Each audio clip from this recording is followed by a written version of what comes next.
Assalamualaikum warahmatullahi wabarakatuh dan salam olahraga. Pertandingan pekan ke-25 di antara PSM Makassar versus Persik Kediri yang berlangsung di Stadion B.J. Habibie Parepare. Pertandingan ini berjalan sangat alot. Tepatnya pada menit ketiga, PSM Makassar menciptakan gol melalui Yuran Fernandes. PSM sementara memimpin dengan skor 1-0.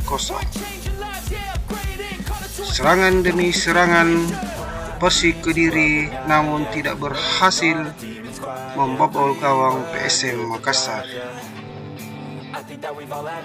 Tertinggal 1-0, Persik Kediri langsung menggebrak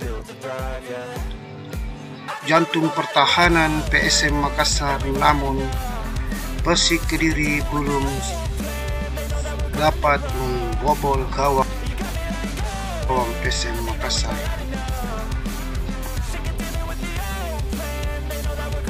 Namun petaka menimpa PSM pada menit ke-40 di mana Renan da Silva mencetak gol untuk Persik Kediri.